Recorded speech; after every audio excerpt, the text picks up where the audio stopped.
पुराने समय की बात है। दो संत एक साथ रहते थे। दोनों ही भगवान के बहुत बड़े भक्त थे, लेकिन उनकी भक्ति करने का तरीका एक दूसरे से बिल्कुल अलग था।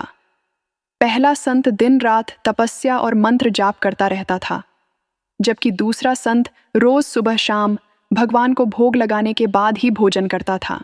दोनों ही खुद को बड़ा संत मानते थे। इस बात को लेकर एक दिन उनके बीच झगड़ा हो गया। इसी दौरान नारद मुनि वहां पहुंचे। उन्होंने दोनों संतों से झगड़े का कारण पूछा। संतों ने कहा, नारद जी, आप ही हमें बताइए कि हम दोनों में बड़ा संत कौन है।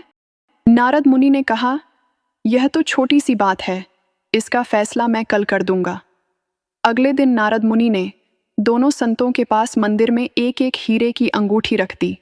अब हुआ यह कि जो संत दिन रात तपस्या करता था, उसने अंगूठी देखकर उसे चुपचाप अपने आसन के नीचे छिपा लिया और फिर मंत्र जाप करने लगा। वहीं दूसरा संत जब वहां पहुंचा तो उसने अंगूठी देखी, लेकिन उस पर ध्यान नहीं दिया। उसने भगवान को भोग लगाया और उसके बाद आराम से भोजन करने लगा। अंगूठी में उसे कोई दिलचस्पी नहीं थी। थोड़ी देर बाद नारद मुनि वहां पहुंचे।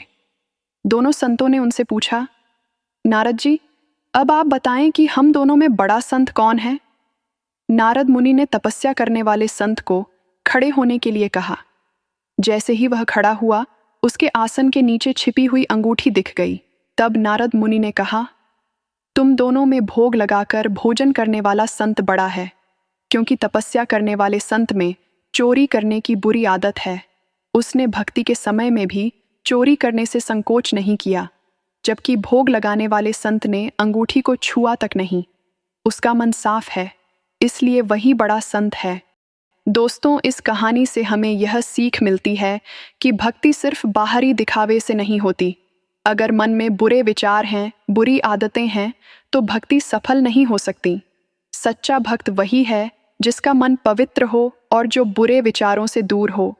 तो दोस्तों, कहानी कैसी लगी? कमेंट करके ज़रूर बताएं। धन्यवाद।